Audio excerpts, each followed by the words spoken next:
রোজ সকালে উঠে তো বৃষ্টি দেখতে পাচ্ছি যে রৌদ্র কবে যে সত্যি উঠবে, কথা হায় বলতে না, ভগবান। রোজ দিন এখন বৃষ্টি দিচ্ছে আর বৃষ্টি একদম ভালো লাগছে না, কি যে আর বলবো, বৃষ্টি দেখে দেখে এখন আমি ত্যক্ত হয়ে গেছি।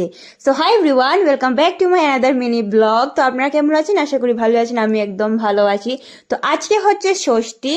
তো তার আগে বলে দিই, এখন তো পড়াশোনা করতে হবে কারণ বৃষ্টির সেমিস্টার দিনে শুরু পড়তে হয়ে একদম গেছে। ইচ্ছে করে না, শুধু ঘুমোতে ইচ্ছে করে, কিন্তু তবু আমি 1 ঘন্টা পড়েছি। তারপর দেখি ও মা, বৃষ্টির তেজটা আরো বেশি হয়ে গেছে, আরো অনেক বেশি করে বৃষ্টি পড়ছে। তারপরে ভাবলাম যে থাক, বৃষ্টিটা হোক, আমি তার মধ্যে দিয়ে স্নান টান করে আসি, পুজো দিয়ে। তো তারপর বসে গেলাম আমি ষষ্ঠী খেতে।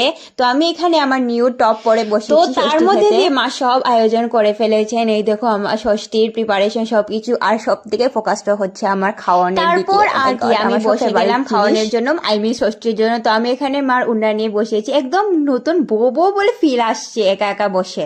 তো যাই হোক, তার মায়ের মধ্যে দিয়ে মা ষষ্ঠী এখানে আমাকে জল দিয়ে একদম ভিজিয়ে দিয়েছেন।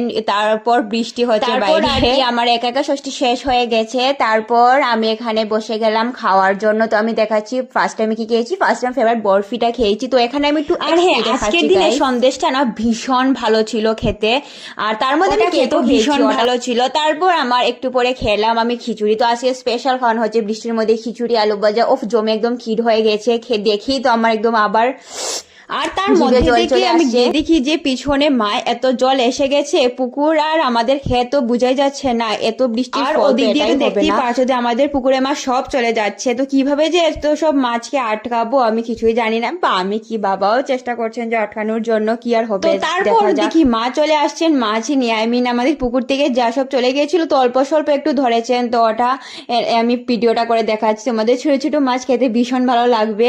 তারপর আমাদের আমি এত আম দেখে তো অবাক হয়ে গেছি, কিভাবে কি সব খাবো আমি এত আম।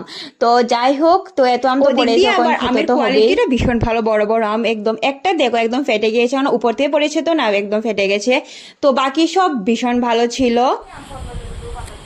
গাইস, রাত্রে এখন দিচ্ছে তুফান, আমরা বসেছি এখানে বাতাস খাওয়ার জন্য।